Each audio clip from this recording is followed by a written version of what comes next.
Good morning, students. Welcome to Learners Academy. Good morning. Good morning, sir. So today we are officially starting continuity and differentiability chapter number 5 revision. Revision भी नहीं कहेंगे, quick revision कहेंगे, है ना।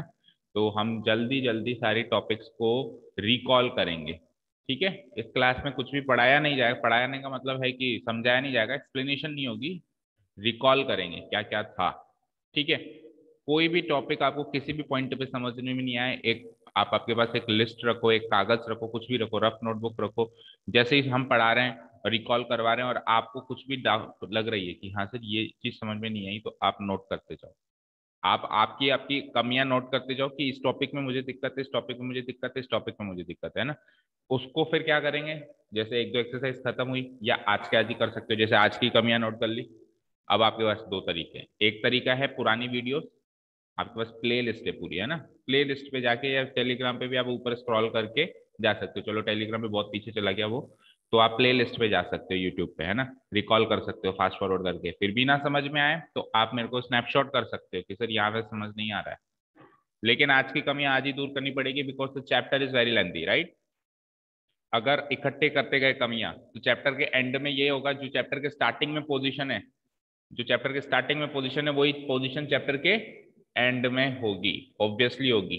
अगर आज की कमी आज ने दूर करी तो पहले दिन अपन क्या करेंगे, डिफरेंशिएशन पार्ट को अलग रखते हैं, पहले केवल कंटिन्यूटी की बात करते हैं। यानी कि एक्सरसाइज नंबर 1 वो बिल्कुल एंटायरली डिफरेंट है बाकी चैप्टर से। बाकी चैप्टर एक तरफ, वो एक तरफ, है ना। या फिर मैं यूं कह सकता हूँ कि दो एक्सरसाइजेज अपन एक दिन में देख सकते हैं, एक तो कंटिन्यूटी वाली और एक डिफरेंशिएबिलिटी वाली। एक्सरसाइज 1 एंड एक्सरसाइज 2 दोनों में कंटिन्यूटी एंड डिफरेंशिएबिलिटी है।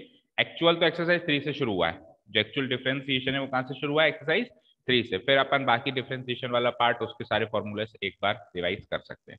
ओके, स्टार्ट करें। तो कंटिन्यूटी एंड डिफरेंशिएबिलिटी, पहले तो मीनिंग की बात करते हैं। देखो, चैप्टर का इंट्रोडक्शन मतलब इस तरह के जो ये जो कॉन्सेप्ट है जिसको अपन कैलकुलस कहते हैं, क्या कहते हैं, कैलकुलस। इस फील्ड के अंदर अपन चैप्टर नंबर 11 में उतर चुके हैं। वहां पे chapter number 13 exercise number sorry class 11th में चैप्टर नंबर 13 जो आया था, लिमिट्स एंड डेरिवेटिव्स, वहां पे हमने इस चैप्टर का इंट्रोडक्शन कर लिया था भी क्या होता है ना, क्या होता है। कई सारी चीजें ऐसी होती है जो हमारी स्टैंडर्ड मैथमेटिक्स से सॉल्व नहीं हो सकती हैं। स्टैंडर्ड मैथमेटिक्स से सॉल्व तो फिर हमको किससे सॉल्व करना पड़ता है, कैलकुलस से सॉल्व करना पड़ता है। फॉर एग्जाम्पल, एक छोटा सा एग्जाम्पल लेते हैं, शायद मैंने पहले भी दिया था। देखो, सपोज करो चोर जो है चोर का पीछा जो है पुलिस कर रही है, सपोज करो, है ना। चोर का पीछा कौन कर रहा है, पुलिस कर रही है। तो ऑब्वियसली चोर की स्पीड ज्यादा होगी और पुलिस की स्पीड ज्यादा होगी और चोर की स्पीड कम होगी, तभी वो उसका पीछा कर सकती है। लेट अस सपोज कि चोर की स्पीड है कितनी, 10 किलोमीटर पर आवर, और पुलिस की स्पीड है लेट अस से 20 किलोमीटर पर आवर, राइट।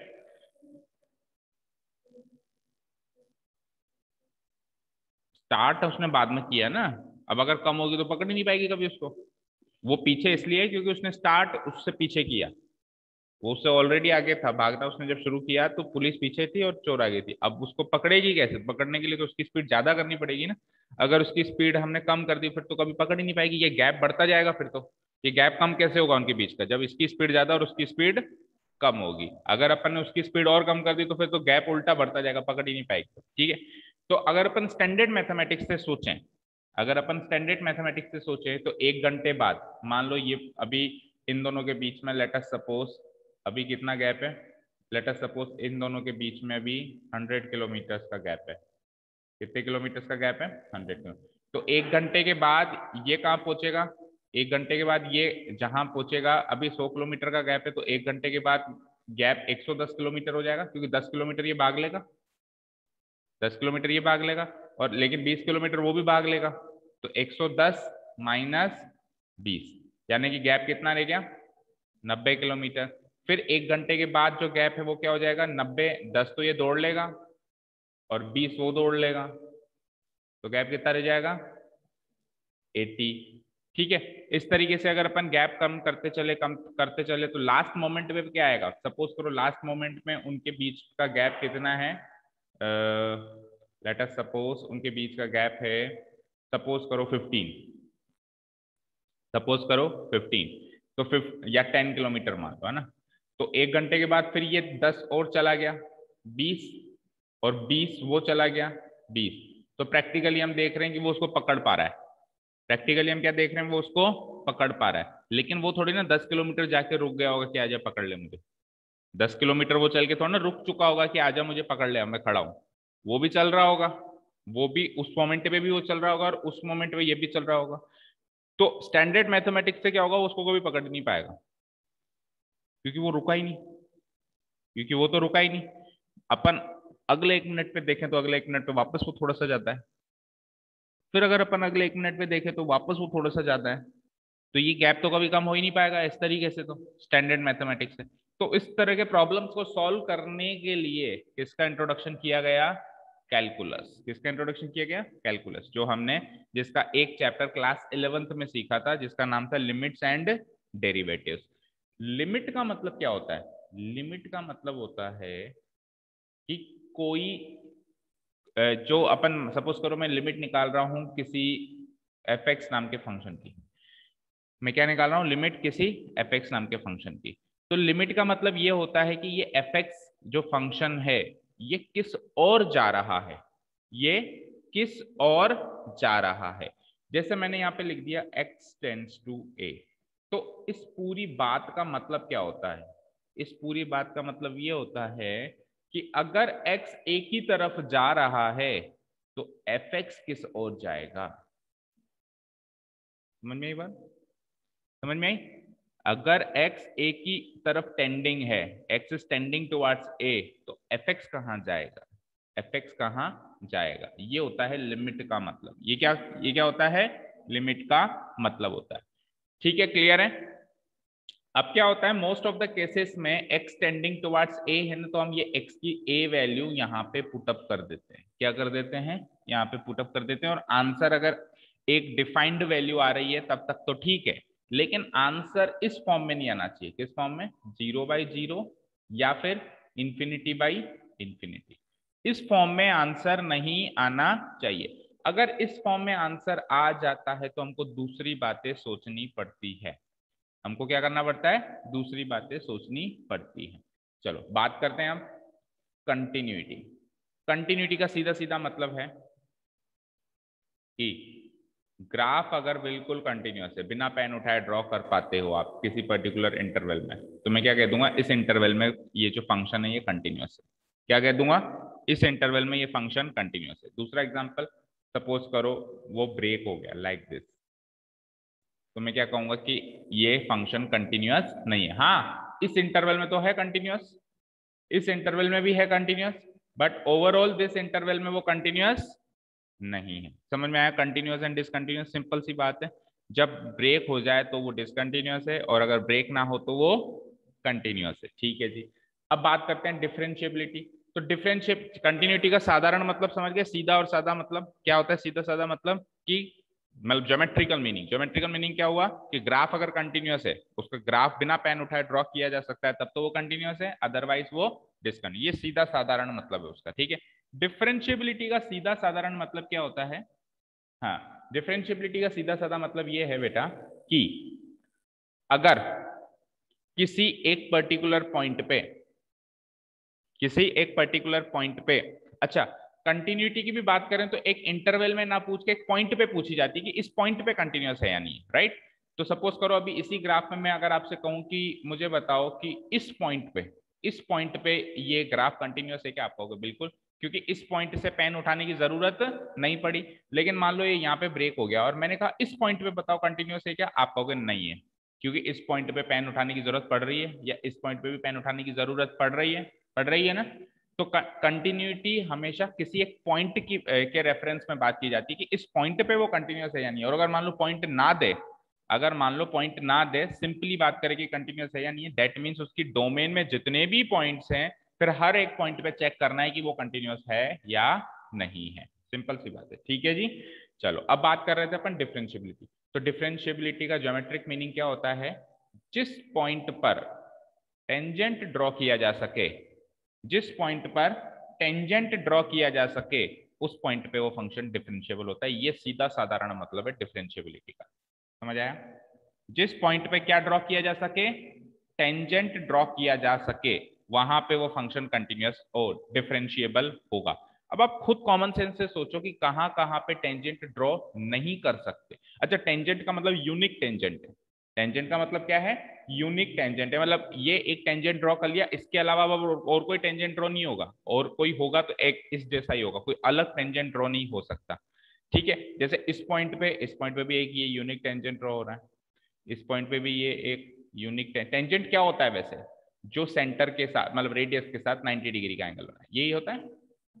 जो रेडियस के साथ क्या बनाए या डायमीटर के साथ क्या बनाए बेटा? 90 डिग्री का एंगल बनाए। तो 90 डिग्री का एंगल अगर मैं रेडियस के साथ बना रहा हूं तो एक ही टेंजेंट बन रहा है, एक से ज्यादा टेंजेंट नहीं बन रहा है। अब आप खुद सोचो कॉमन सेंस से कि डिफरेंशिएबल फंक्शन कब कब नहीं होगा? जब टेंजेंट ड्रॉ नहीं कर सकते। टेंजेंट ड्रॉ कब कब नहीं कर सकते?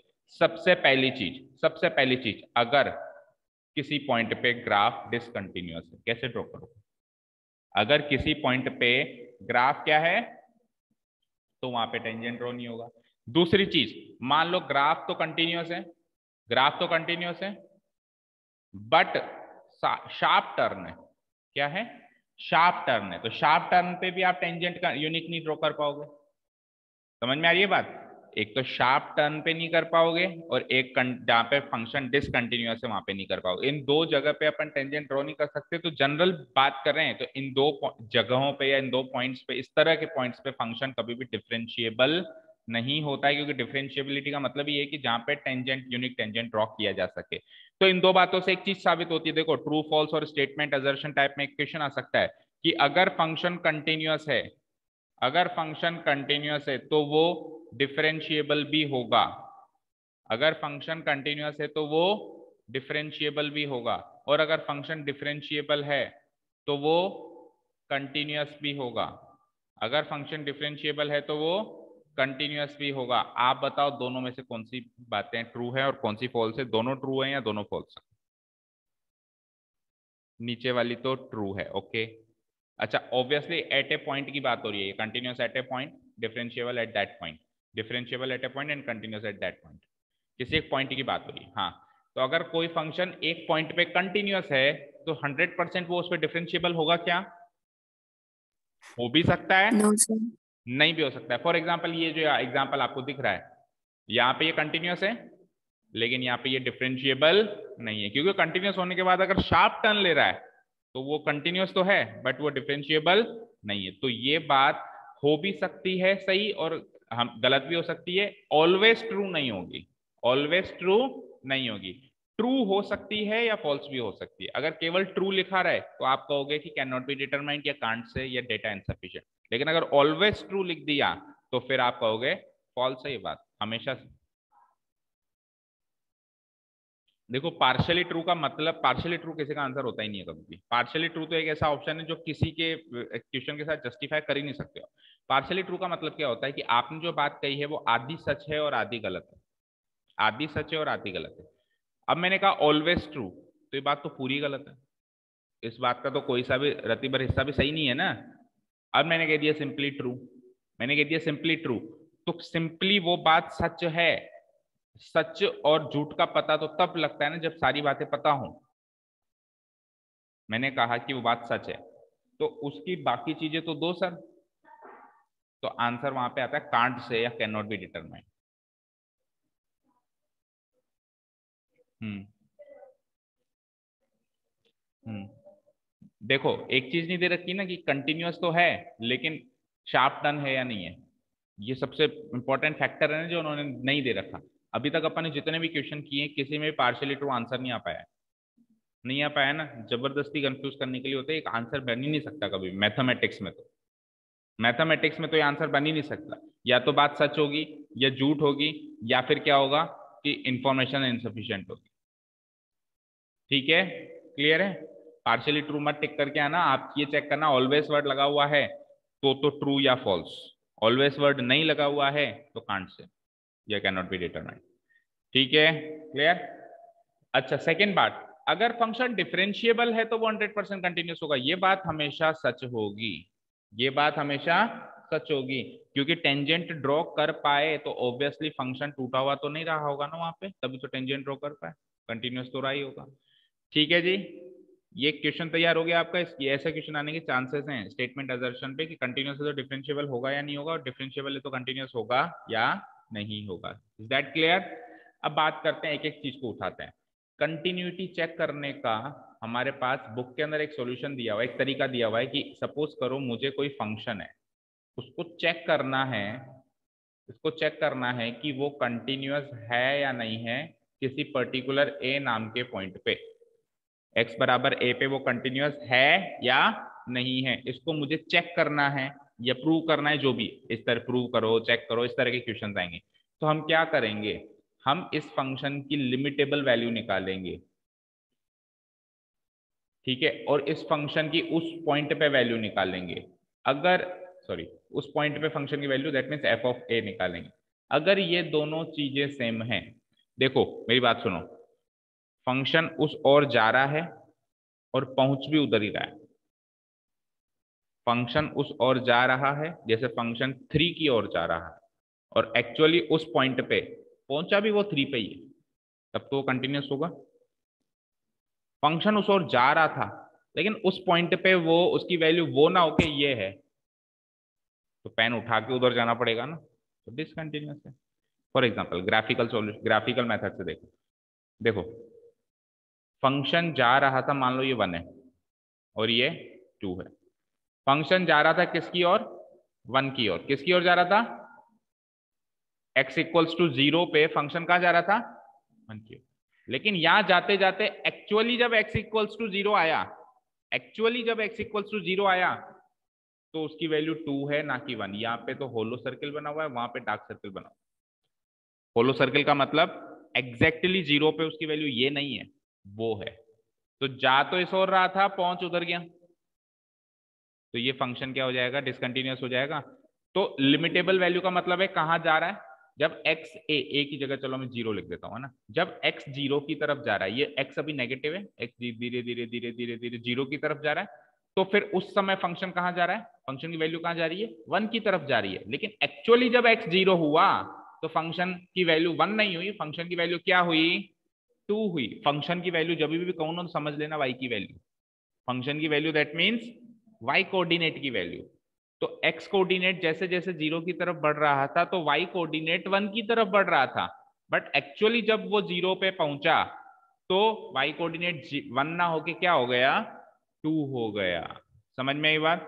तो ये बेसिक चीज है चेक करने के लिए कि फंक्शन कंटिन्यूअस है या नहीं है, क्या कि लिमिटेबल वैल्यू और एक्चुअल वैल्यू सेम होनी चाहिए। लिमिटेबल वैल्यू, अब इसको यही लिख देता हूं जनरल डेफिनेशन के हिसाब से, लिमिटेबल वैल्यू और एक्चुअल वैल्यू क्या होनी चाहिए, सेम होनी चाहिए। अब ये लिमिटेबल वैल्यू भी दो तरह से टूट जाती है, एक होती है लेफ्ट हैंड लिमिट और एक होती है राइट हैंड लिमिट। ये क्यों होती है और कब होती है, बता सकता है कोई, कि left hand limit and right hand limit ये वाला कॉन्सेप्ट एग्जिस्ट ही कब करता है और कब नहीं करता है। कई बार तो अपन एक सिंगल लिमिट निकालते थे, कई बार अपन क्या करते थे, दो लिमिट निकालते थे, तो कब तो सिंगल निकालेंगे और कब दो निकालेंगे। फंक्शन की डेफिनेशन अलग अलग हो, ऐसे बोलो, एक पॉइंट के लेफ्ट में और एक पॉइंट के राइट में अगर फंक्शन की डेफिनेशन अलग अलग है तब तो अपन left hand limit and right hand limit निकालेंगे। लेकिन अगर डेफिनेशन सेम है, अगर लेफ्ट में भी डेफिनेशन वही है और राइट में भी डेफिनेशन वही है, तो अलग अलग अपने को लिमिट निकालने की जरूरत नहीं है, फिर एक ही लिमिट से काम चलता है, क्योंकि आंसर सेम ही आना है। अगर आप अलग अलग निकालोगे तो भी आंसर तो वही आना है, तो क्यों निकाले अलग अलग, फिर हम एक ही लिमिट निकाल लेते हैं। तो लेफ्ट हैंड लिमिट को अपन कैसे डिनोट करते हैं, ऐसे कैसे डिनोट करोगे, बस एक माइनस का साइन लग जाएगा, x tending towards a minus, ठीक है। और राइट हैंड लिमिट को कैसे हम डिनोट करते हैं, x tending towards a plus, और वो तो चेक करना ही है। तो मैं ये कह सकता हूं कि या तो ये चेक करो, अगर ये होता है तो फंक्शन कंटिन्यूअस है, या फिर ये चेक करो। इस पे कब आने की नौबत आती है, जब फंक्शन के लेफ्ट में और राइट में क्या है, डेफिनेशन चेंज है। जैसे फॉर एग्जांपल मान लो ये तो है ए पॉइंट, फंक्शन के लेफ्ट में मैंने डेफिनेशन दे दी एक्स स्क्वायर और फंक्शन के राइट में मैंने डेफिनेशन दे दी एक्स 2x, तो लेफ्ट और राइट में डेफिनेशन अलग अलग दे दी ना मैंने, तो आपको अब ये वाला तरीका चूज करना पड़ेगा। और अगर मैंने इधर भी एक्स स्क्वायर दे दी होती तब आपको ये वाला तरीका चूज करना पड़ेगा। हालांकि आप ये वाला तरीका अभी भी यूज कर सकते हो, लेकिन आप जबरदस्ती खुद ही लेंदी करोगे, है ना, काम उससे भी चल जाएगा क्योंकि लेफ्ट राइट में डेफिनेशन ही सेम है, तो left hand limit and right hand limit तो सेम आनी है। अगर डेफिनेशन ही सेम है तो left hand limit and right hand limit तो 100% सेम आनी ही है। अब आपको बस वो चेक करना है कि फंक्शन वहां पे पहुंचा भी या नहीं। जा तो उस ओर रहा था, लेफ्ट से भी उस ओर जा रहा था, राइट से भी उस ओर जा रहा था, बट एक्चुअली जब वो बात पॉइंट आई तो वहां पे पहुंचा नहीं, कहीं और पहुंच गया। ठीक है ना, एकदम से इलॉप हो गया, इलॉप समझते हो, गायब हो गया, गायब होकर वहां पहुंच गया। तो एक्चुअली वो फंक्शन फिर क्या है, जैसे सपोज कोई आदमी यहाँ से चलना शुरू करे, हमको दिख रहा है उस दीवार की तरफ जा रहा है, लेकिन थोड़ी देर के बाद वो उधर दिखाई दिया, बस वही समझ लो जादू, जैसे जादू होता है ना, भूल भुलैया और चल रहा है, फंक्शन जा उस ओर रहा था, इधर से भी उस ओर जा रहा है, दोनों तरफ से उस ओर जा रहा था, पहुंचते पहुंचते यहाँ दिखाई दे रहा है। ठीक है, दैट मीन्स लिमिटेबल वैल्यू तो थी, लिमिटेबल वैल्यू 1 थी और एक्चुअल वैल्यू -7 है, -7 पता नहीं कैसे पहुंच गए, तो ऑब्वियसली पेन उठा के ही जाना पड़ा होगा। ऐसी भी डेफिनेशंस भी होती है ना फंक्शंस की, भाई x 0 पे तो ये, x नॉट इक्वल टू 0 पे ये, समझ रहे हो बात को। ठीक है, तो ऐसे फंक्शन जनरली ना तो कंटिन्यूस होते हैं, और कंटिन्यूस नहीं होते तो फिर टेंजेंट भी ड्रॉ नहीं हो सकता, तो डिफरेंशिएबल भी नहीं होते हैं। अच्छा, जनरल जो फंक्शंस होते हैं जिनके हम नाम जानते हैं, करीब करीब वो कंटिन्यूस होते हैं। फॉर एग्जाम्पल देखो कुछ एक फंक्शन जो मुझे याद है, identity function, identity function continuous होगा। ठीक है, आइडेंटिटी फंक्शन क्या होगा, कंटिन्यूस होगा। और दूसरा देख लो, पॉलिनोमियल फंक्शन कंटिन्यूस होगा। ठीक है ना, रैशनल फंक्शन भी कंटिन्यूस होगा। याद रहे, रैशनल फंक्शन में बस उस पॉइंट्स को हटा देना जहां पे वो डिफाइन ही नहीं, क्योंकि रैशनल समथिंग बाय समथिंग होता है, तो समथिंग बाय समथिंग में डिनोमिनेटर नॉट इक्वल टू 0 होता है, वो तो वो डिफाइंड ही नहीं है ना, तो डिफाइंड ही नहीं है तो उसको छोड़ के बचे हुए पॉइंट्स पे तो वो डिफाइंड है, उन डिफाइंड पॉइंट्स पे वो कंटिन्यूस होगा, उन डिफाइंड पॉइंट्स पे वो क्या होगा, कंटिन्यूस होगा। और बताओ सिग्नम फंक्शन, सिग्नम फंक्शन मुझे बताओ भाई कंटिन्यूस है या नहीं है। प्रियांशी ने कहा सिग्नम फंक्शन, सिग्नम फंक्शन होता है क्या है, कौन बताएगा, कौन याद दिलाएगा। Sir modulus x by x. Modulus x by x, simple meaning की बात करें तो एफ एक्स की 3 वैल्यूज आ सकती हैं, -1, 0 और 1, जब x 0 से छोटा हो, जब x 0 हो, और जब x 0 से बड़ा हो। यही थी सिग्नम फंक्शन की डेफिनेशन। अब आप खुद सोचो, x 0 से जब छोटा है, मतलब इस कैटेगरी में है, तब आंसर क्या आ रहा है, तब y कोऑर्डिनेट क्या आ रहा है, -1, लाइक दिस। लेकिन एक्चुअली 0 पे वो ये नहीं है, ये है, तो ये कंटिन्यूस कैसे हुआ, गायब हो गया ना, यहां से उठ के यहाँ आ गया और फिर वापस स्टार्ट यहां से हुआ, तो ये कंटिन्यूस नहीं। हाँ मैं कहूं यहां से यहां इस इंटरवल में तो कंटिन्यूस है, लेकिन जनरल बात करूं तो signum function is not a continuous function, तो सिग्नम फंक्शन को हम इस लिस्ट में नहीं डाल रहे हैं। और कोई फंक्शन बताओ जो हमने सीखे थे। Sir trigonometry. Trigonometric functions are always continuous in their domain, in their domain, उनके डोमेन में ट्रिग्नोमेट्रिक फंक्शंस क्या होते हैं, जैसे हर एक ट्रिग्नोमेट्रिक फंक्शन का डोमेन अलग अलग होता है ना भाई, कोई ट्रिग्नोमेट्रिक फंक्शन किस डोमेन में डिफाइंड है, कोई किस में डिफाइंड ही नहीं है, तो फिर वहां पे कंटिन्यूटी की बात भी नहीं करेंगे, है ना। तो ट्रिग्नोमेट्रिक फंक्शंस में लिख देता हूं but in their domain, trigonometric functions. देखो एमसीक्यू पेपर है तो सिंपल सा पूछ सकता है वो, ट्रिग्नोमेट्रिक फंक्शंस कंटिन्यूअस होते हैं या नहीं होते in their domain, true false या कुछ भी, या ऐसे भी पूछ सकता है इन चारों में से कौन से ऐसे फंक्शन है जो कंटिन्यूअस होते हैं, तो 3 तो वो कंटिन्यूअस देगा, एक कोई ऐसा फंक्शन देगा जो डिसकंटिन्यूअस, तो जनरल याद होना चाहिए कि ये फंक्शंस कंटिन्यूअस होते हैं। ट्रिग्नोमेट्रिक फंक्शंस लिख सकता हूं मैं, लेकिन इन देयर डोमेन। और बताओ लॉगरिथमिक। ट्रिग्नोमेट्रिक में इनवर्स काउंट हो गए, एक तरीके से ट्रिग्नोमेट्रिक एंड इनवर्स ट्रिग्नोमेट्रिक दोनों है। हाँ, लोगेरिथमिक एंड एक्सपोनेंशियल फंक्शंस दोनों के दोनों कंटिन्यूअस है, लोगेरिथमिक भी है और एक्सपोनेंशियल भी है। एक्सपोनेंशियल फंक्शन एंड लोगेरिथमिक फंक्शन याद है ना क्या थे दोनों, अभी वैसे रिवाइज भी करेंगे। लोगेरिथमिक तो कुछ इस तरह के थे log x, और एक्सपोनेंशियल कुछ इस तरह का था e to the power x। ये दोनों फंक्शंस क्या होते हैं, कंटिन्यूअस होते हैं। और मॉडुलस, वेरी गुड, मॉडुलस पे नजर कम जाती है, और मॉडुलस थोड़ा सा स्पेशल फंक्शन, पता है क्यों है, क्योंकि मॉडुलस फंक्शन जो है कंटिन्यूअस तो है बट डिफरेंशिएबल नहीं है, क्योंकि इसमें 100% शार्प टर्न आएगा, मॉडुलस फंक्शन में 100% शार्प टर्न आएगा ही आएगा। तो modulus function continuous tick mark, differentiable not tick mark. ठीक है, और कोई फंक्शन अगर जहन में आ रहा है तो आप अपन डिस्कस कर सकते हैं कि कंटिन्यूस है। सिग्नम तो नहीं था। अच्छा जी, greatest integer function, very easy. Continuous होगा क्या? नहीं होगा। कितनी बार तो No, टूटता है sir. वो, हर एक इंटीग्रल पॉइंट पे वो डिसकंटिन्यूस है, हर एक इंटीग्रल पॉइंट पे वो डिसकंटिन्यूस है। ठीक है जी, क्लियर है यहां तक? Sir, constant function. Constant function obviously continuous होगा, कांस्टेंट है, वैल्यू ही एक है, चलता ही जा रहा है, चलता ही जा रहा है, पेन उठाने की जरूरत नहीं है। कांस्टेंट फंक्शन तो कुछ ऐसा होता है ना, चलता ही गया चलता ही गया चलता ही गया चलता है, पेन उठाओ मत, चलाते जाओ। तो constant function is obviously a continuous function. Constant function और आइडेंटिटी फंक्शन भी होगा। आइडेंटिटी फंक्शन कैसे चलता है? ऐसे चलता है, ये भी कंटिन्यूस होगा। ठीक है, करें आगे का पोर्शन कवर? ठीक है, सर चलो अब अपन बात करते हैं क्या। सर अगर कंटिन्यूअस भी और शार्प पॉइंट नहीं है तो वो हमेशा डिफरेंशिएबल होगा क्या? देखो, अगर कंटिन्यूअस भी है और शार्प पॉइंट्स भी नहीं है तो वो हमेशा डिफरेंशिएबल होगा क्या? डिपेंड करता है ना फंक्शन कैसा है। देखो, ये भी कंटिन्यूअस है और शार्प पॉइंट्स नहीं है, ये भी कंटिन्यूअस है और शार्प पॉइंट्स नहीं है, तो बताओ दोनों डिफरेंशिएबल है क्या?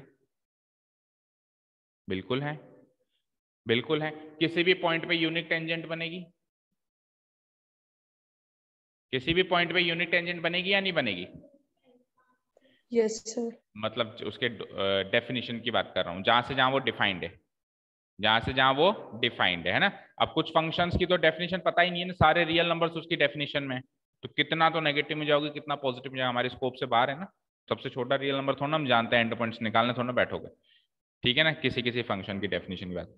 और ये वाला फंक्शन भी डिफरेंशिएबल माना जाएगा, क्योंकि जो सीधी लाइन होती है ना बेटा, जो सीधी लाइन होती है ना, वो खुद ही का टेंजेंट होती है, वो खुद ही का।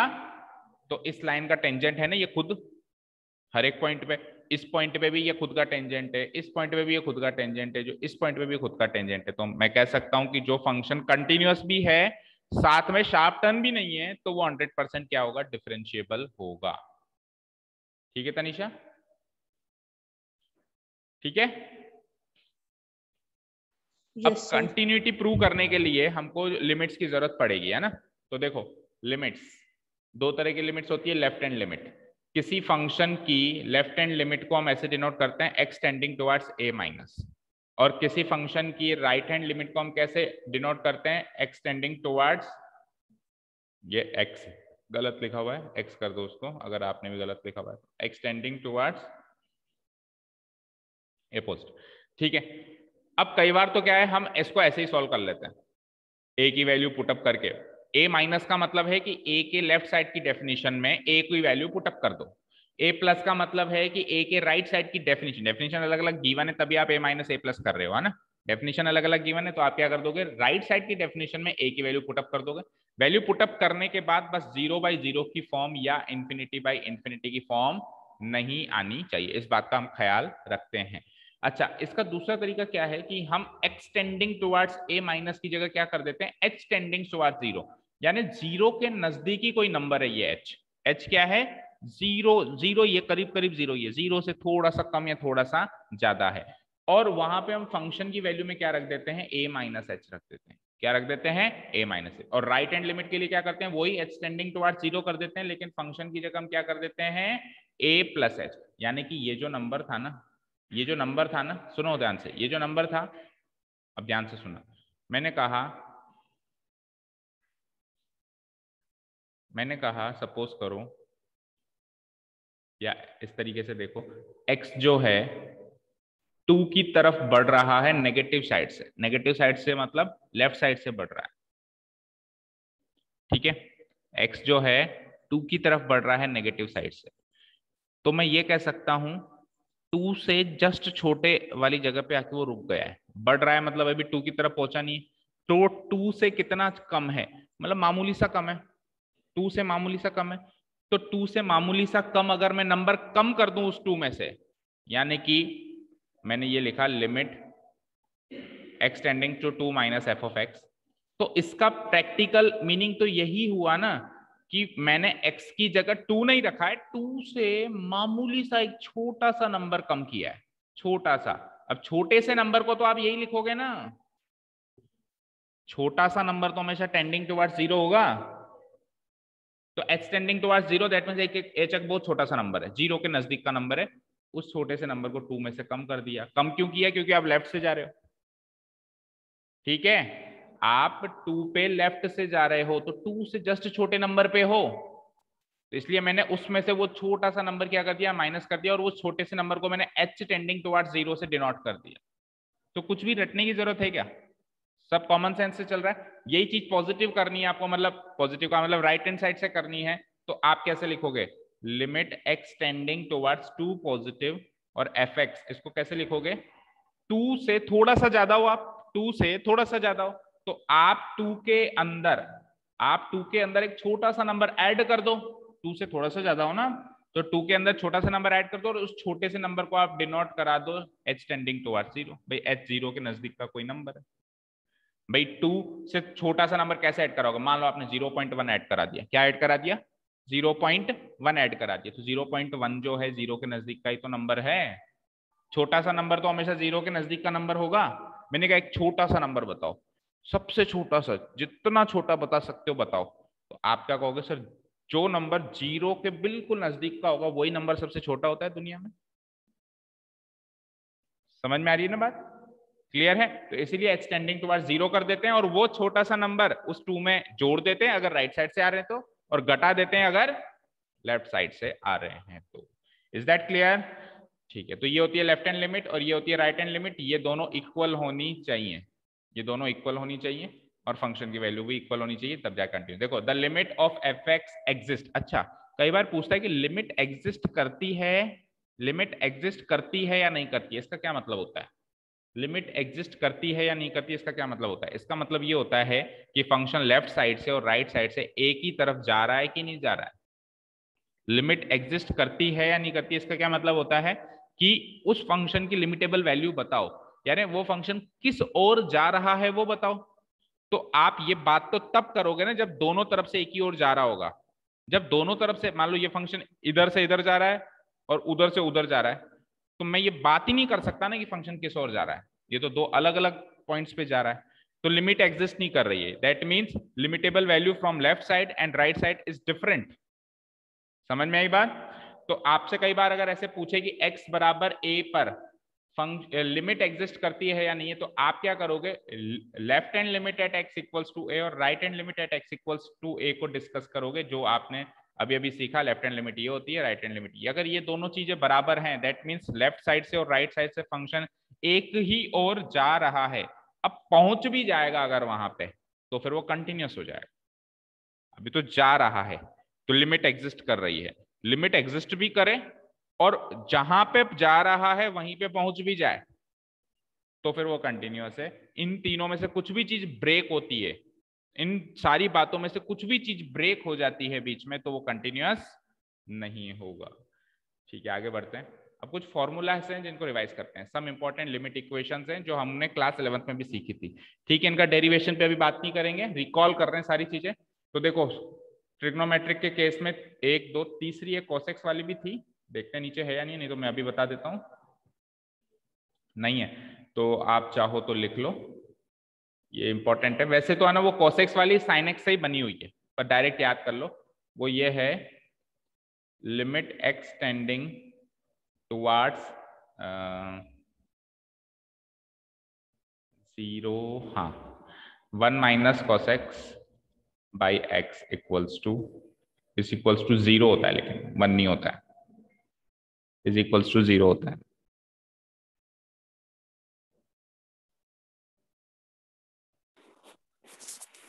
तो सर इसको साइन एक्स से कैसे डिराइव करेंगे? साइन एक्स को कॉसेक्स के हाफ एंगल में चेंज करके। 1 माइनस कॉसेक्स को क्या लिख सकते हो आप? 1 माइनस कॉसेक्स को क्या लिख सकते हो बताओ? बस मैं ये रिकॉल कर रहा हूं कि एक्स टेंडिंग टुवर्ड्स जीरो था या इंफिनिटी था। मुझे बताओ कॉस जीरो क्या होता है? cos जीरो 1 होता है, तो 1 माइनस 1 जीरो बाई जीरो, हाँ जीरो बाई जीरो की फॉर्म बन रही है ना। हाँ मुझे बताओ 1 माइनस कॉसेक्स को साइन एक्स की फॉर्म में कैसे लिख सकते हो आप?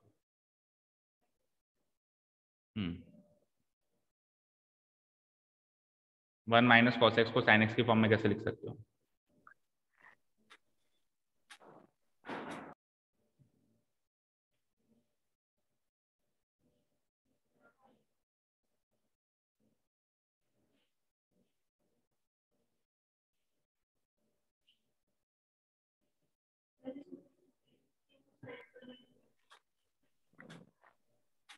क्या? सर cos 2x की आइडेंटिटी से हाफ एंगल देखो में।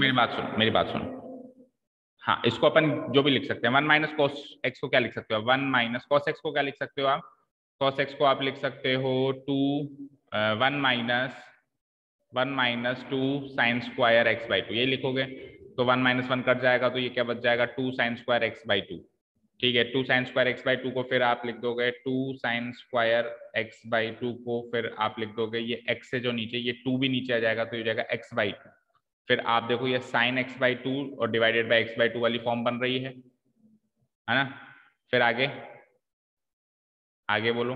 हाँ, तो साइन एक्स बाई 2 और एक्स बाई 2 एक तो कट गया, एक साइन एक्स बाई 2 रह गया ऊपर, एक से तो ये 1 बन गया। देखो ये कुछ ऐसा बन गया, limit x tending towards 0 2 sine square x by 2, ये 2 हटा दो, है ना, ये 2 हटा दो, डिवाइडेड बाय एक्स बाई 2, ऐसे बन गया।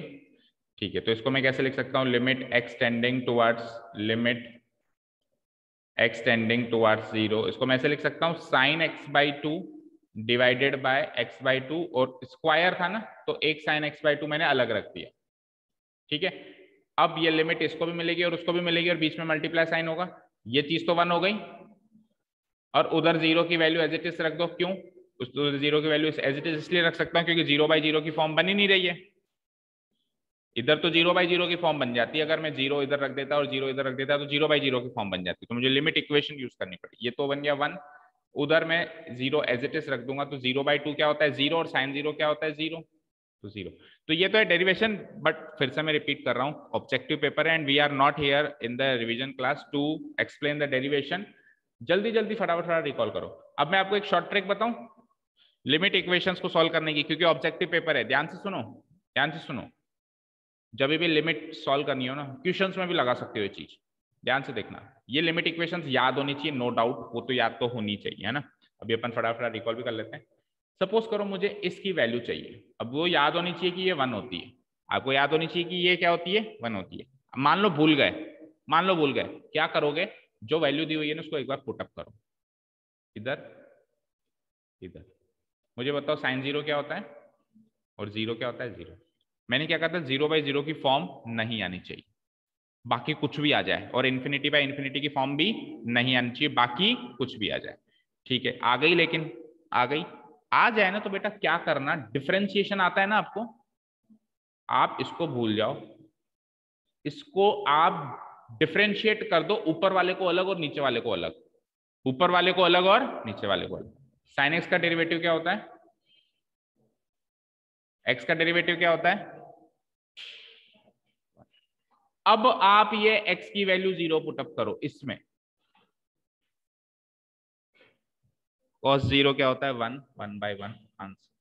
चेक कर लो, ये ट्रिक हर जगह काम कर रही है। और क्या पता चल रहा है? उसको ऑब्जेक्टिव पेपर है ना, ऑब्जेक्टिव पेपर है ना, सब्जेक्टिव फॉर्म में तो उसको यूज नहीं कर सकते अपन, क्योंकि ये तरीका नहीं है, तो एक ट्रिक है, मेथड तो नहीं है। दूसरे में ट्राई करें।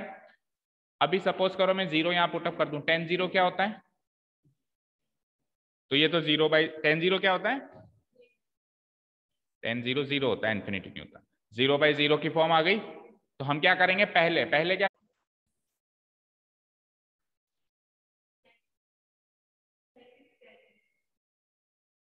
क्या सेक स्क्वायर एक्स होता है बेटा, सेक स्क्वायर एक्स होता है।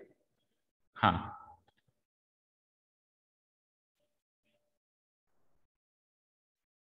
Let's see.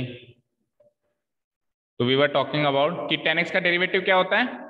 Sec square x, और नीचे x का डेरिवेटिव क्या होता है? 1। अब जरा ये 0 पुटअप करना, तो सेक 0 क्या होता है?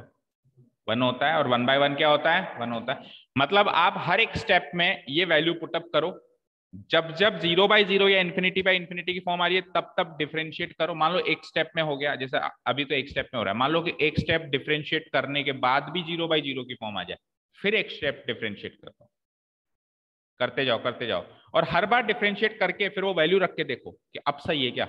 कोई भी फॉर्म है, क्या नहीं आनी चाहिए? Infinity by infinity. Is that clear? 0 by 0 नहीं आनी चाहिए और इन्फिनिटी बाई इन्फिनिटी नहीं आनी चाहिए। याद रहे 0 बाई इन्फिनिटी वैलिड फॉर्म होती है, क्या होता है 0 बाई इन्फिनिटी या एनीथिंग बाई इन्फिनिटी हमेशा 0 होता है, एनीथिंग बाई इन्फिनिटी हमेशा क्या होता है 0 होता है। Is that clear? तो ये वैलिड फॉर्म है। इनवैलिड फॉर्म कौन कौन सी है? और इन्फिनिटी बाई इन्फिनिटी। ठीक है, आप इन सब में ये चीज पुटअप करके देख सकते हैं चाहो तो। इसमें चेक करके देखोगे? मुझे बताओ, अगर अभी इस समय में 0 पुटअप करूं तो e टू द पावर 0 1 -1 और नीचे 0, तो ये हो गई 0 बाई 0 की फॉर्म। करो differentiate. e to the power x का डेरिवेटिव क्या होता है?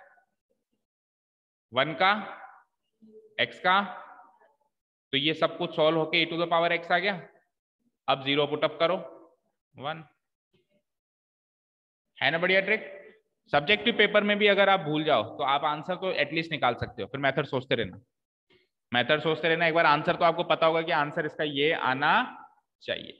ठीक है, चलो अब रिकॉल करते हैं। Limit x tending towards 0 e to the power x minus x क्या होता है? 1 होता है। फोर्थ लिमिट इक्वेशन क्या थी? वो cos x वाली लिखती ना, 1 minus cos x divided by x equals to 0 होता है, 1 नहीं होता है, 0 होता है ना। वो डिराइव है sin x वाले लिमिट इक्वेशन से ही हुआ है। ठीक है, फोर्थ वन ये हो गया। नहीं, फोर्थ वन देखो, limit x tending towards 0 log of 1 plus x by x क्या होता है? 1 होता है। और फिफ्थ वन, लास्ट वन देखो, limit x tending towards 0 a to the power x minus 1 divided by x क्या होता है? log a होता है। ये 5 लिमिट इक्वेशंस और एक वो cos x वाली, ये 6 लिमिट इक्वेशंस की वैल्यू आपको याद होनी चाहिए। देखो सबकी वैल्यू 1 आ रही है, 1 1 1 1 1। केवल किसकी वैल्यू 0 थी? cos की वैल्यू 0 थी। और लास्ट में जो a to the power x वाला है उसमें आंसर log a रहेगा। क्या रहेगा? log a, ना तो 1 रहेगा और ना ही 0 रहेगा, log a। और log a को अगर मैं सिंपली बोल दूं log a, तो अंडरस्टूड है कि फिर उसका बेस क्या है? e है। मैं इसको log a भी बोल सकता हूं सिंपली, ठीक है ना। अंडरस्टूड है कि इसका बेस क्या है? फिर e है। ठीक है, ये हो गई लिमिट इक्वेशंस। अच्छा और भी है, सॉरी। हाँ, लिमिट एक्सटेंडिंग टुवर्ड्स है। अब ये तो हमारा डिफरेंशिएशन का फॉर्मूला ही था, ये चीज तो हमारा डिफरेंशिएशन का फॉर्मूला ही था, ये तो याद करना काफी आसान है। ठीक है ना। क्या है बोलो? x की पावर n माइनस a की power n divided by x minus a equals to क्या होता है? n इंटू a की power n minus 1 whenever limit x is tending towards the number a। ठीक है, कुछ साइन इनवर्स की बात करते हैं। तो साइन इनवर्स में सेम है, साइन इनवर्स में सेम है। साइन जैसे साइन x बाई x 1 था और cos x tan x by x 1 था, same to same sine inverse x by x भी क्या होगा? 1 होगा। और tan inverse x by x भी क्या होगा? 1 होगा। देखो ये तो कुछ याद करना इसमें स्पेशल है ही नहीं, सेम वही है। sin x by x 1 tan x by x 1, इसमें भी एक्सटेंडिंग टुवर्ड्स 0, एक्सटेंडिंग टुवर्ड्स 0। तो similarly sin inverse x by x भी क्या हो जाएगा? 1 हो जाएगा। tan inverse x by x भी क्या हो जाएगा? 1 हो जाएगा। कोस तो फिर नहीं बनेगा, कोस x बाई x भी नहीं बनता है और cos inverse x by x भी नहीं बनता है, मतलब लिमिट इक्वेशन नहीं बनती है उसकी, तो सीधे सीधे वैल्यू आ जाएगी ना। सपोज करो मैंने cos x बाई x लिखा, मैंने लिखा लिमिट x टेंडिंग टुवर्ड्स 0 और cos x बाई x, तो इसकी तो सिंपली आप 0 cos x बाई x, ठीक है, इसकी आप सिंपली वैल्यू रखो। cos 0 क्या होता है? 1, 1 डिवाइडेड बाय 0, तो 1 डिवाइडेड बाय 0 इनवैलिड वैल्यू थोड़ी ना, इनवैलिड वैल्यू तो केवल 0 बाय 0 और इन्फिनिटी बाय इन्फिनिटी ना बेटा। इसकी तो वैल्यू है, इसकी वैल्यू क्या होती है? इन्फिनिटी, इसकी तो वैल्यू है ना। ठीक है, ये मतलब नॉट डिफाइंड वैल्यू नहीं है, अपन गलत याद करते थे, लेकिन उस टाइम इतनी बातें बताना पॉसिबल नहीं होता था, तो अब याद सिखा देते थे नॉट डिफाइंड। नॉट डिफाइंड केवल 2 वैल्यूज हैं, क्या? 0 बाई 0 और इन्फिनिटी बाई इन्फिनिटी। बाकी सब वैल्यूज डिफाइंड है, उनकी वैल्यूज उनका आंसर इन्फिनिटी है। ठीक है, क्लियर है। तो इसका आंसर तो इन्फिनिटी आ ही रहा है ना, तो इसमें लिमिट इक्वेशन याद करने की जरूरत ही क्या है, इसलिए बनती नहीं है। फिर बनती किसमें? 1 माइनस कॉस एक्स में बनती है, ताकि उधर क्या बन जाए? 0 बन जाए। ठीक है ना, क्लियर है लिमिट इक्वेशंस? बाहर आए नहीं के बच्चे आपके? तो बुलाओ सबको। कंटिन्यूटी को फटाफट रिकॉल करते हैं। कोई भी रियल फंक्शन C पॉइंट पे कंटिन्यूअस होता है। कब होता है? जब उसकी लिमिट, उसकी उस पॉइंट पे लिमिट और उस पॉइंट पे वैल्यू सेम हो। अभी अभी जो बात कही थी वही है। इसको भी फिर 2 पार्ट्स में डिवाइड कर दिया, लेफ्ट हैंड लिमिट और राइट हैंड लिमिट, और फंक्शन की वैल्यू सेम हो। आगे चलते हैं। और उसको भी फिर क्या कर दिया? h वाली फॉर्म में चेंज कर दिया। c माइनस को h टेंडिंग टुवर्ड्स 0 लिख दिया, और x को क्या लिख दिया इन्होंने? c माइनस h लिख दिया। यहाँ पे c प्लस h लिख दिया, और वो तो सेम है ही सही। देख लो आराम से, कोई डाउट हो तो बताओ। अभी अभी अब जो हमने सीखा है वो की वही काम है। देखो पहले सिंगल लिमिट को दो लिमिट में तोड़ रहा है, left hand limit and right hand limit, और फिर उन लिमिट्स को एच की फॉर्म में कन्वर्ट कर रहा है। किसकी फॉर्म में कन्वर्ट कर रहा है? एच की फॉर्म में कन्वर्ट कर रहा है। ये वाली जो चीज है ना बेटा, ये वाली जो चीज है ना, जरूरी नहीं है कि उसको इस फॉर्म में कन्वर्ट करो, जरूरी नहीं है कि उसको इस फॉर्म में हम कन्वर्ट करें। अगर अपन उस फॉर्म में भी आंसर ला सकते हैं तो ले आ सकते हो, कोई इसमें दिक्कत नहीं है। इसका मतलब क्या है? सी माइनस का मतलब क्या है कि सी से नेगेटिव साइड में जो डेफिनेशन है एफ एक्स की, वो डेफिनेशन रख दो। एफ एक्स की क्या डेफिनेशन रख दो, उसके नेगेटिव साइड में जो डेफिनेशन है। अगर हमको ऐसे समझ में आ रहा है तो अच्छी बात है, नहीं समझ में आ रहा है तो फिर हम क्या करते हैं, और सिंप्लीफाइड फॉर्म में लेके जाते हैं, उसको इस फॉर्म में ले जाते हैं। हम उसको क्या कर देते हैं, इस फॉर्म में लेके जाते हैं। बाकी आप चाहो तो बिना इस फॉर्म में लेके जाए की भी अपन बात कर सकते हैं। अब ये क्या कह रहा है कि कोई भी रियल फंक्शन को कंटिन्यूअस फंक्शन कब कहेंगे? जब उसकी डोमेन के हर एक पॉइंट पे वो कंटिन्यूअस हो। उसकी डोमेन के, अभी अभी वो बात कही कि मान लो मैंने कहा कि बताओ ये फंक्शन कंटिन्यूअस है या नहीं है, तो आपने कहा सर पॉइंट तो बताओ, तो मैंने कह दिया कि चलो मुझे बताओ इस पॉइंट पे कंटिन्यूअस है या नहीं, आप कहोगे है। मैंने कह दिया चलो इस पॉइंट पे कंटिन्यूअस है या नहीं, आप कहोगे है। लेकिन मैंने कह दिया मैं पॉइंट ही नहीं बता रहा हूँ, तो पॉइंट ही नहीं बता रहा हूं, तो अब मैं आपसे ये पूछ रहा हूं कि इसकी जो भी डोमेन होती है उसके हर एक पॉइंट पे कंटिन्यूअस है या नहीं है। सिंपली अगर कंटिन्यूटी की बात करें तो उसके डोमेन के हर एक पॉइंट पे फिर कंटिन्यूटी चेक करनी पड़ेगी, ये नोट है ना। तो अपने को इसीलिए फंक्शंस के डोमेन एंड रेंज क्या होने चाहिए, याद होने चाहिए। ठीक है, अब कंटिन्यूटी की अलजेब्रा देखो फटाफट। अगर दो फंक्शंस कंटिन्यूअस हैं किसी भी एक पॉइंट पर, एट एक्स इक्वल्स टू सी नाम के कोई पॉइंट पर, अगर दो रियल फंक्शंस कंटिन्यूअस है तो उनका एडिशन भी कंटिन्यूअस होगा, उनका डिफरेंस भी कंटिन्यूअस होगा, उनका प्रोडक्ट भी कंटिन्यूअस होगा। अच्छा, अगर उसको किसी स्केलर से मल्टीप्लाई कर दें तो भी वो कंटिन्यूअस होगा, है नहीं शायद वहां पे वो पॉइंट, मतलब k इंटू एफ एक्स अगर होगा, k इंटू एफ एक्स को स्केलर से मल्टीप्लाई कर दें तो वो जो चीज निकल के आएगी वो भी क्या होगी, कंटिन्यूअस होगी। यहाँ पे लिखी हुई नहीं है, आप अलग से याद कर सकते हो। अच्छा, उनका क्वोशंट भी कंटिन्यूअस होगा। क्वोशंट मींस अगर दोनों को डिवाइड कर दें तो भी कंटिन्यूअस होगा, बस एक पॉइंट पे नहीं होगा जहां पे वो डिफाइंड ही नहीं है ना, जहां पे वो डिफाइंड, एक या उन पॉइंट्स पे नहीं होगा जहां पे वो डिफाइंड नहीं है, बाकी जहां जहां वो डिफाइंड है वो कंटिन्यूअस होगा। अब ये अलजेब्रा हमको देखो बहुत सारी चीजें सॉल्व करके देता है। फॉर एग्जाम्पल आपको पास फंक्शन है,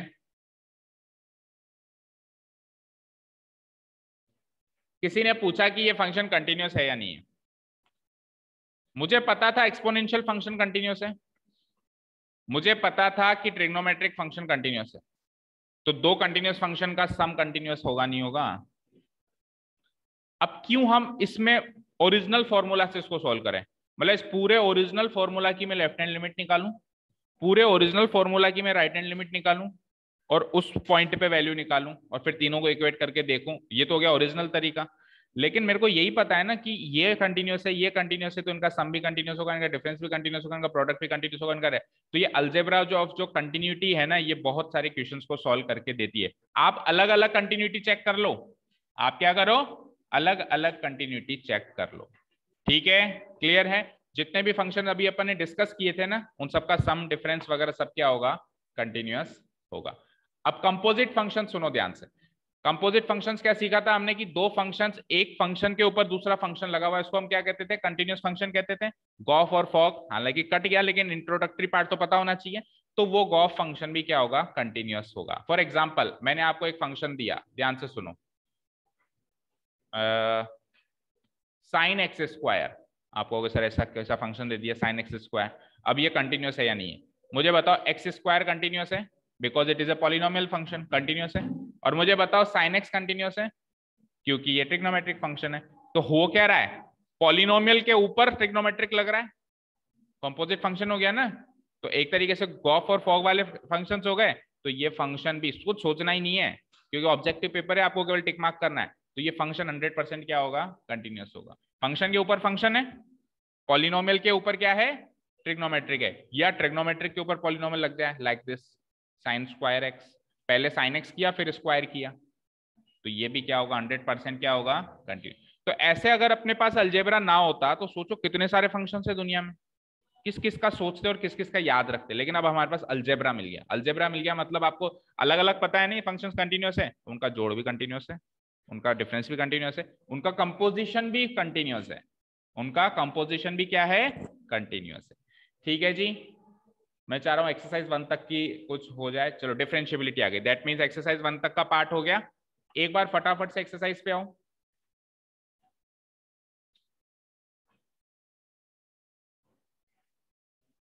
एक्सरसाइज नंबर, ये सारा जो अभी अपन ने किया वही सब डिस्कस हो रहा है एक्सरसाइज से पहले।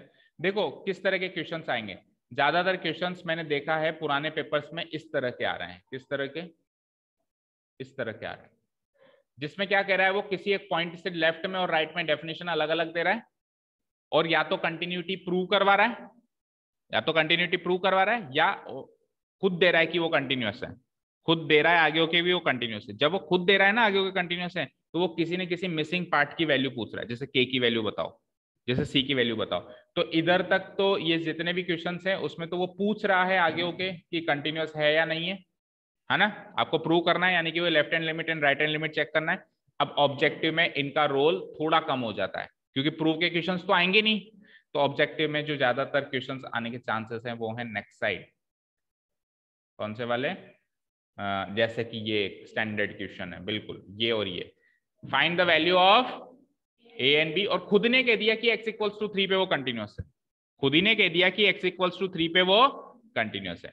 Find the value of lambda, और खुद ही ने कह दिया कि वो x इक्वल्स टू 0 पे कंटिन्यूअस है, और फिर आगे के पूछ लिया कि x इक्वल्स टू 1 पे वो कंटिन्यूअस है या नहीं। तो हमको अगर आगे के कह दे कि x इक्वल्स टू 3 पे वो कंटिन्यूअस है, तो हम क्या करेंगे, limit of limitable value of the function, मतलब left hand limit x tending towards 3 minus, और राइट हैंड लिमिट क्या होती है fx x tending towards 3 plus, और एक्चुअल फंक्शन की वैल्यू एट 3, इन तीनों को आप इक्वेट कर दो, वहां से दो इक्वेशन बनेगी, दो इक्वेशन बनेगी तो a और b की वैल्यू सॉल्व होते हैं। ठीक है, क्लियर है। तो इस तरह के क्वेश्चंस की प्रैक्टिस करना, ये एमसीक्यू का एक स्टैंडर्ड पैटर्न बन गया। ठीक है, कल बात करेंगे अपन किसकी, डिफरेंशिएबिलिटी, एक्सरसाइज नंबर 2। देखो बहुत सारे क्वेश्चन से आगे देखो। हाँ बोलो बेटा। सर जैसे अभी आपने स्टार्टिंग में आइडेंटिटीज में साइन एक्स वाले में बताया था ना, शॉर्टकट जिसमें आपने डायरेक्ट लिमिट पुट वो करके इधर भी लगा देखा था। सकते हो, वो इधर भी लगा सकते हाँ। हो। देखो इसमें लगाओ, देखें किस में लगा के दिखाऊं आपको, जैसे इसमें ट्राई करते हैं। देखो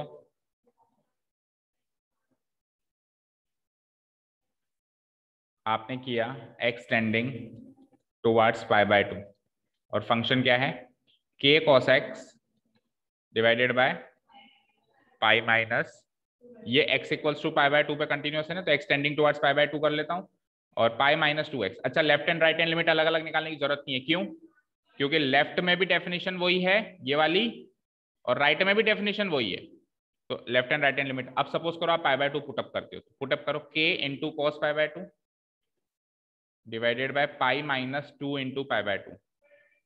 तो पाई बाय 2 कॉस पाई बाय 2 क्या होता है, यानी कॉस 90 क्या होता है 0, 0 इंटू के 0, ये 2 से 2 कट गया, पाई माइनस पाई, तो 0 बाई 0 की फॉर्म बन गई, बन गई। क्या कर दो, उसको डिफरेंशिएट कर दो 1 टाइम, तो बोलो k cos x का डेरिवेटिव क्या होगा, k माइनस के साइन x होगा, पाई का, और 2x का, x कैसे होगा 2। अब क्या बना ये आपके पास, माइनस के, माइनस से माइनस कट गया मान लो, है ना, तो ये क्या बन गया k sine x by 2, right. अब आप पाई बाय 2 की वैल्यू पुटअप करना जरा, साइन पाई बाय 2 1 होता है, तो आंसर क्या आ गया, और आप अपने जितने भी लिमिट के फंडे हैं पुट कर लो, k बाई 2 ही आना है। जितने भी लिमिट इक्वेशन अभी सीखी, ऐसे नहीं कह रहा हूं कि सीखनी नहीं है, सीखनी है, क्योंकि क्वेश्चन डायरेक्ट लिमिट इक्वेशन से आ जाए तो क्या करोगे, बोलो कनिष्का, k बाई 2 ही आ रहा था इसका आंसर वैसे भी। Yes sir. तो कहीं भी पुटअप कर सकते हो, वो एक ट्रिक है, एक तरीके से काफी ऑब्जर्वेशन के पास वो एनालाइज की गई है कि हम सीधे डिफरेंशिएट कर देते हैं। अब इधर क्यों नहीं बताई जाती, क्योंकि इधर डिफरेंशिएशन ही नहीं बताया गया अभी तक चैप्टर में। वो कैसे कहते हैं कि इसको डिफरेंशिएट करो, डिफरेंशिएशन तो आगे सिखा रहा है ना वो, लेकिन हमने तो सीख लिया, तो हम तो पुटअप करेंगे, टिक मार्क वाले करने वाले क्वेश्चन ही तो हम हमारे लिए। ठीक है, तो इसकी वैल्यू क्या हो गई, k बाई 2, और पाई बाय 2 पे वैल्यू क्या हो गई 3। अब ये दोनों वैल्यू सेम होनी चाहिए, k बाई 2 इज इक्वल्स टू 3, तो k की वैल्यू क्या हो जाएगी 3 2 जा 6 आंसर। हाँ बोलो क्या कह रहे हो, तो सर फिर इसको इक्वेट करके आंसर निकाल लेंगे ना? हाँ मतलब जो अभी आपने किया। हाँ वही k इक्वल्स टू 6, मतलब ये तो लिमिटेबल वैल्यू हो गई k/2 और ये एक्चुअल वैल्यू हो गई 3। तो हम क्या करेंगे, लिमिटेबल वैल्यू को एक्चुअल वैल्यू से इक्वेट कर देंगे तो k की वैल्यू आ जाएगी।